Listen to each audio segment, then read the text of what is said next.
तो देखिए हम लोग वीडियो के अगले पार्ट में पहुंचे हैं। अब मैंने फिर से कुछ रेडिकल लिख दिए हैं। अब हमने जो रेडिकल लिखे हैं ये है तुम्हारे बाईवैलेंट या डाईवैलेंट एसिडिक रेडिकल। फिर वही कहानी भाई, एसिडिक रेडिकल यानी सब नेगेटिवली चार्ज रेडिकल है, तो बार बार लिखने की जरूरत है नहीं, लेकिन थोड़ा सा लिख दे रहा हूं मैं। ये देखिए क्या हो गया, नेगेटिवली चार्ज रेडिकल हम लोग इसी को बोलते हैं एसिडिक रेडिकल्स। ठीक है ना, क्यों बोलते हैं तो डेफिनेशन कई बार मैंने बोली। अब देखो बाईवैलेंट में बहुत सारे तो आप जानते हैं, एक बार वीडियो पॉज करके खुद लिखिए, फिर जो है यहाँ वीडियो देखिएगा। कार्बोनेट जैसे था है ना, तो CO3 पे क्या हो गया 2-, क्रोमेट, डाइक्रोमेट, मैग्नेट, सल्फाइड, जिनको आप जानते हैं पहले आप उनको लिखिए। तो देखो सल्फाइड आप जानते हैं, इस पे -2, सल्फेट भी आप जानते हैं, बोलो SO4 पे 2-, जिनका जिक्र किया हूं वो सारे आप लिख लीजिए अब तक। सल्फाइड यानी देखो क्या हो गया, ठीक ना, ऑक्सीजन कितना खाता है 3, तब हम लोग क्या जोड़ते हैं आइड, क्या हो गया तुम्हारा सल्फाइड। थायोसल्फेट, टेट्राथायोनेट, ये सब आप सुने ही नहीं है, ठीक ना। पर डाइसल्फाइड है ना, पर डाइसल्फेट ये भी आपने नहीं पढ़ा है। ऑक्साइड आपने पढ़ा है, तो ऑक्साइड क्या होता है ऑक्सीजन पे 2-। चलिए पर ऑक्साइड क्या होता है O2 पे, बोलो 2-। स्टेनेट, स्टेनाइड, स्टेनेट, सिलिकेट, गलती से भी नहीं सुने थे आप। ऑक्सलेट, ऑक्सलेट शायद सुना होगा आपने, तो ऑक्सलेट के लिए देखो आपने पढ़ा होगा ऑक्सैलिक एसिड, याद आया, ठीक ना। ये देखो आपने कहीं ना कहीं सुना होगा ऑक्सैलिक एसिड। तो ऑक्सैलिक एसिड का जो फॉर्मूला होता है वो फॉर्मूला होता है, ऐसे याद रखो, COOH, ऐसे सिंगल बॉन्ड COOH, ठीक है ना। इसको अगर कंबाइन करके लिखा जाए तो देखो क्या हो गया H2C2O4, ठीक है ना। अब इसका मुझे रेडिकल बनाना है, तो जब रेडिकल बनाएंगे तो दोनों हाइड्रोजन एटम बाहर चले जाएंगे। तो जब दोनों हाइड्रोजन एटम बाहर चले जाएंगे ये क्या हो जाएगा C2O4 पे 2-। तो ऑक्सलेट रेडिकल क्या होता है C2O4 पे 2-, यानी ऑक्सलेट क्या हो गया C2O4 पे 2-। मोलिवेडेट, प्लम्बाइट, प्लम्बेट, ठीक ना, पायरो एंटीमिनेट, टेट्राबोरेट, मोनोहाइड्रोजन सल्फाइड, मोनोहाइड्रोजन सल्फाइड, इसको भी आप लिख सकते थे। याद करिए क्या था तुम्हारा PO3 पे 3-, ये था तुम्हारा फॉस्फाइड।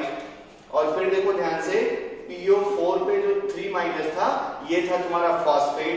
अब देखना नाम ध्यान से, क्या है तुम्हारा मोनोहाइड्रोजन फॉस्फाइड। तो फॉस्फाइड में हम लोग एक हाइड्रोजन एटम लगाएंगे, तो एक हाइड्रोजन एटम यानी +1, तो यहां से जो -3 चार्ज था ठीक है ना, तो -3 से क्या हो जाएगा एक न्यूट्रल हो जाएगा, यानी कितना चार्ज आ गया -2। तो मोनोहाइड्रोजन फॉस्फाइड का फॉर्मूला क्या हो गया बोलो HPO3 पे 2-, ठीक है ना। फिर देखो ध्यान से हाइड्रोजन फॉस्फेट, फॉस्फेट ये है, एक हाइड्रोजन एटम यहाँ लगा दो तो एक चार्ज यहाँ न्यूट्रल हो जाएगा। और अब देखो चार्ज कितना हो गया -2, सब बाईवैलेंट में लिखा भी है। तो हाइड्रोजन फॉस्फेट का फॉर्मूला क्या हो गया बोलो HPO4 के ऊपर 2-, ठीक है ना। अब फिर इसके बाद आ गया जिंकेट, इसको भी आप नहीं जानते हैं। तो जो जो आप जानते हैं अब मैंने उन सारे को लिख दिया है, और जो आप नहीं जानते हैं उसको मैं लिखता हूं फिर से, ठीक है ना। तो अब देखिए मैं थोड़ा यहाँ पे इरेज कर देता हूँ, जिन को हम लोग लिखते हैं तो थोड़े कम लगेंगे और मुझे स्पेस भी मिल जाएगा आपको समझाने के लिए। तो ये देखो क्रोमेट जान गए आप, ऑक्साइड पर ऑक्साइड जान गए आप, ठीक है ना। इधर से देखिए मोनोहाइड्रोजन सल्फाइड और ये सब भी जान गए आप, ऑक्सैलिक एसिड भी जान गए आप, ठीक है ना। तो इतने आप जान गए, इतनों को आप नहीं जानते हैं, ठीक है ना। मैंने आपको कई बार बोला वीडियो की पहले वाली वीडियो के लिंक में आपको रेडिकल का चार्ट मिल जाएगा, और वहीं वाले रेडिकल में पढ़ा रहा हूं मैं, कोई नए रेडिकल नहीं लिख रहा हूं, सारे रेडिकल वही हैं और वहीं से आपको ये रेडिकल अच्छे से याद रखे रहना है। तो अब देखते हैं हम लोग क्रोमेट, है ना। तो क्रोमेट क्या होता है ध्यान से देखो, क्रोमेट और डाइक्रोमेट। तो डाई मतलब जब 2 क्रोमियम आएगा तो डाई, और सिंगल क्रोमियम है तो क्या जोड़ेंगे क्रोमेट। ये देखो ध्यान से CrO4, ठीक है ना, अच्छे से याद रखो, ये है क्रोमेट, और जो Cr2O7 है ये है डाइक्रोमेट। क्रोमेट क्या है बोलो CrO4, क्रोमेट क्या है तुम्हारा CrO4, और डाइक्रोमेट क्या है Cr2O7। अब बात आती है चार्ज की, तो चार्ज दोनों पे ही होता है -2, है ना। CrO4 2- क्या होता है जो है क्रोमेट, Cr2O7 2- क्या होता है डाइक्रोमेट।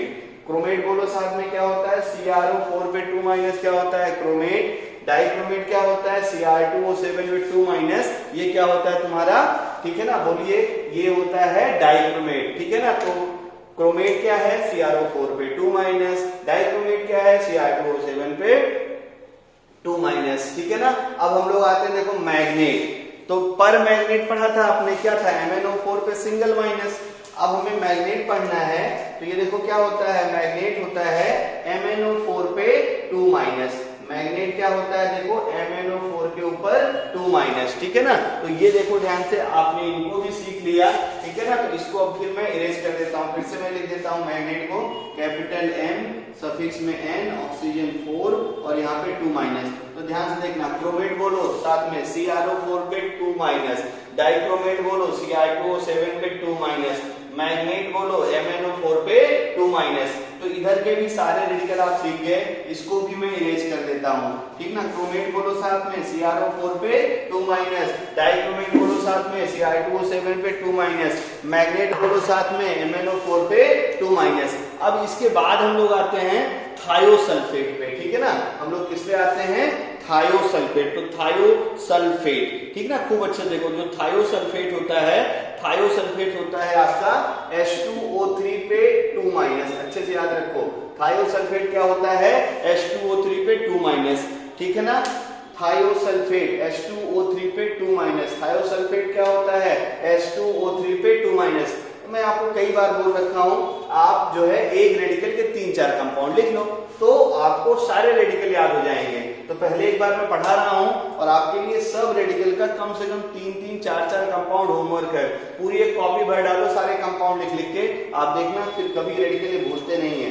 ठीक है ना। ऐसे मतलब ऑर्डरली भले ना याद हो, लेकिन जब कोई नाम बोलेगा तो आप कंपाउंड बता दो, यहाँ पे ये फार्मूला इसका हो पाएगा। ठीक है ना। तो अगला देखो ध्यान से, टेट्राथायोनेट। तो टेट्राथायोनेट की हम लोग बात करेंगे, सल्फर एस जो है सल्फर टेट्रा। अब देखो टेट्रा आ गया मतलब 4 होना चाहिए, तो S4O6। ठीक ना। पहले टेट्राथायोनेट क्या होता है S4O6 और डाइवैलेंट चार्ज तो -2 ही रहेगा। फिर अगला देखो ध्यान से, नेक्स्ट क्या है तुम्हारा, नेक्स्ट है तुम्हारा पर डाई सल्फेट। ठीक ना। सल्फेट तो हम लोग जानते थे, सल्फेट क्या होता है SO4 पे 2-। अब नेक्स्ट क्या है तुम्हारा पर डाई सल्फेट। ठीक है ना। तो पर डाई सल्फेट क्या होता है, इसको भी देख लिया जाए। ये होता है H2O8 के ऊपर 2-। पर डाई सल्फेट क्या होता है H2O8 पे 2-। डरिए नहीं, ये सब आपको बहुत अच्छे सिखाया जाएगा, कैसे ये पर डाई सल्फेट पे कैसे नाम लिखते हैं, कैसे तुम्हारा टेट्राथायोनेट का नाम लिखते हैं, ये सब आगे की क्लासेस में है। ठीक ना। और आपको नेमिंग ऑफ एसिड के टाइम पे भी थोड़ा बहुत मैं इसको बता दूंगा, टेंशन मत लीजिए। अभी बस आप रेडिकल को दिमाग में रखिए। फिर से बोलते हैं साथ में, थायोसल्फेट, पहले ऐसे सल्फर के सारे रेडिकल एक साथ में बोलते हैं। चलिए, सल्फर का सबसे पहला रेडिकल क्या था देखो S पे -2, जो क्या था सल्फाइड, कोई ऑक्सीजन नहीं है सल्फाइड। अगला था ऑक्सीजन जब खाता है सल्फर तो ऑक्सीजन 3 खा जाए तब भी -2 चार्ज खा जाए, 4 ऑक्सीजन खा जाए तब भी -2 चार्ज, सल्फाइड सल्फाइड सल्फेट। ठीक है ना। हाइड्रोजन सल्फाइड, एक हाइड्रोजन लगाओ एक चार्ज घटाओ। ठीक है ना। डाई हाइड्रो, अब देखो जैसे ये सल्फेट था तो ये हो गया बाईसल्फेट, बाईसल्फाइड। ऐसे अगर एक हाइड्रोजन लगा तो ये क्या हो गया देखो बाईसल्फेट। ठीक है ना। तो सल्फर के ये रेडिकल हो गए। एक और रेडिकल आपने पढ़ा था सल्फर का HCl-, क्या था ये थायोसाइनाइड। ठीक है ना। अब हम लोग आते हैं, ये जो 3 अभी पढ़े इन सब का काम करते हैं। तो सल्फर का और रेडिकल देखो, सल्फर 2 हो ऑक्सीजन 3 हो, सल्फर 4 हो ऑक्सीजन 6 हो, सल्फर ठीक ना 2 हो ऑक्सीजन 8 हो। तो नाम बोलते हैं हम लोग। ठीक है ना। ये देखो ध्यान से, सल्फर 2 आया तो सल्फर 1 आ जाए तो क्या देखो थायो, तो ये क्या हो गया थायो। ठीक ना। और ऑक्सीजन 3 ही है तो ये क्या हो गया, ऐसे याद रखिए, ये हो गया थायोसल्फेट। अब देखो सल्फर 4 हो गया तो टेट्राथायोनेट। ठीक ना। सल्फर 2 ही है तो नाम क्या हो जाएगा देखो पर डाई सल्फेट। तो आई होप सल्फर के भी आपको अच्छे से लर्न हो गए होंगे। ठीक है ना। फिर इसके बाद हम लोग आते हैं, देखो इसके बाद है अपने पास स्टेनाइट और स्टेनेट। ठीक है ना। तो अब देखो स्टेनाइट मतलब टिन वाला वही मामला है ये, है ना। और टिन को हम लोग कैसे लिखते थे SN से। ठीक है ना। एकदम आसान से, कुछ नहीं करना। देखो जब भी हम लोग SN, अब SN+2 तो केटायन है, आइड 8 लगाना है तो ऑक्सीजन लगाना पड़ेगा। तो जो टिन है वो ऑक्सीजन या तो 2 खाता है या तो ऑक्सीजन ये 3 खाता है, बस ये ध्यान में रखे रहिए। तो SnO2 पे 2- बोलो क्या हो गया, स्टेनाइट। SnO3 पे 2- क्या हो गया, बोलो स्टेनेट। तो यानी स्टेनाइट का फार्मूला देखो क्या हो गया, बोलो SnO2 पे 2- स्टेनाइट हो गया, और स्टेनेट क्या हो गया, SnO3 के ऊपर 2-। फिर से बोलते हैं साथ में, स्टेनेट क्या होता है, SnO2 पे 2-। मतलब टिन जो है, टिन के रेडिकल अगर देखें तो एक तो केटायनिक रेडिकल होता है स्टेनस, और एक केटायनिक रेडिकल होता है स्टेनिक। ठीक है, याद करो, टिन भी वेरिएबल वैलेंसी वाला है, Sn भी वेरिएबल वैलेंसी वाला है, तो यानी स्टेनस स्टेनिक। तो अब स्टेनस स्टेनिक को हम लोग देखेंगे, ये तो केटायन हो गए। अब हम लोग एनायनिक रेडिकल की बात करेंगे तो बनता है स्टेनाइट स्टेनेट। अब टिन जब ऑक्सीजन खाता है तो कम ऑक्सीजन कितने होते हैं, 2, ज्यादा ऑक्सीजन कितने होते हैं, 3, स्टेनाइट स्टेनेट। ठीक ना, आई होप यहां तक भी आपको अच्छे से क्लियर हो गया होगा। तो ये भी सीख गए आप, सल्फर का भी सीख गए, ठीक ना, टिन का भी सीख गए। ठीक ना, टिन में क्या होता है, ऑक्सीजन 2 खाए,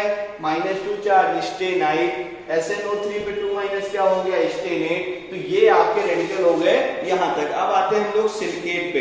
ठीक ना, तो सिलिकेट में हम लोग देखेंगे फिर वही 8 आ रहा है, ऑक्सीजन ज्यादा खाएगा तो SiO3, सिलिकॉन का क्या लिखते हैं हम लोग, Si से ऑक्सीजन 3 खा जाए और -2 चार्ज, तो क्या हो गया तुम्हारा सिलिकेट। ठीक ना, अगला देखो ध्यान से, मॉलिबेडेट है ना। तो मॉलिबेडनम क्या होता है, मॉलिबेडनम का सिंबल MO। अब 8 करना है तो ऑक्सीजन मॉलिबेडनम खा जाता है 4, मॉलिबेडनम ऑक्सीजन कितना खा जाता है, 4, चार्ज कितना देखो, -2। तो ये क्या हो गया तुम्हारा, ठीक ना, मॉलिबेडेट। क्या नाम हो गया इसका, मॉलिबेडेट। अब देखो ध्यान से, जो प्लम्बाइट और प्लम्बेट है, तो देखो याद करो खूब अच्छे से, कैटरीना, शिल्पा, जिनेलिया, सन की पप में।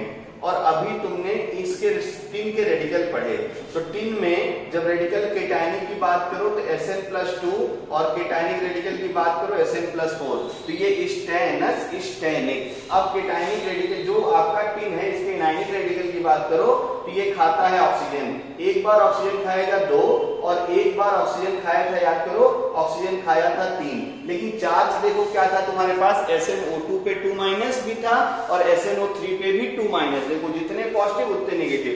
तो टिन के 2 केटायनिक रेडिकल होते हैं और 2 एनायनिक रेडिकल होते हैं। केटायनिक radical stannous Stenik, anionic radical स्टेनाइट stannate. तो अब लेड भी भाई साहब इसी ग्रुप के हैं, ये देखो इसी ग्रुप के हैं। तो लेड भाई साहब की हम लोग बात करेंगे तो लेड भी क्या करता है, 2 केटायनिक रेडिकल बनाएगा। याद करो क्या था, Pb+2 प्लम्बस, और Pb+4 क्या था, प्लम्बिक।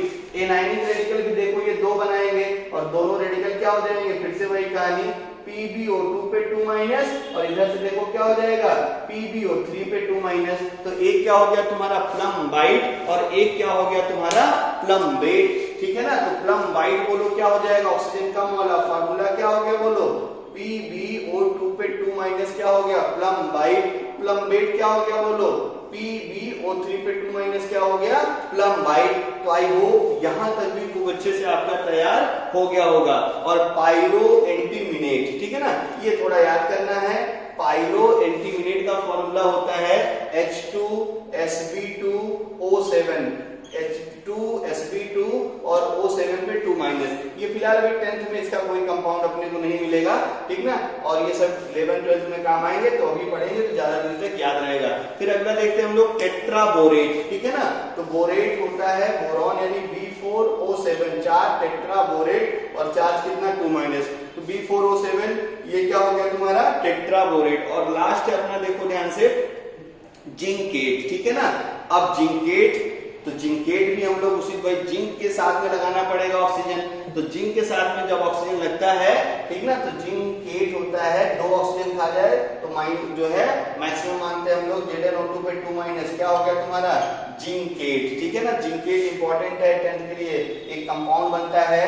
टिन भी इंपॉर्टेंट है, अच्छे से याद रखे रहना 10th के लिए। और लेड का भी प्लम्बेट और प्लम्बाइट भी एग्जांपल है, स्टेनेट और स्टेनाइट भी एग्जांपल है, और जिंकेट भी आपका एग्जांपल है जो आपको 10th में काम आएगा। तो आई होप ये आपको बाईवैलेंट रेडिकल समझ में आ गए होंगे, ठीक है ना। आपकी जो सीट है लेक्चर 1 में, आप वहां से ये रेडिकल का चार्ट डाउनलोड करिए और हर रेडिकल के 2-2, 3-3 कंपाउंड आप लिखते रहिए और आपको ये हमेशा के लिए याद हो जाएगा, ठीक है ना। तो ये आपको बाईवैलेंट रेडिकल हो गए। वीडियो के नेक्स्ट पार्ट में हम लोग ट्राईवैलेंट रेडिकल पढ़ेंगे, ठीक है ना। Thank you.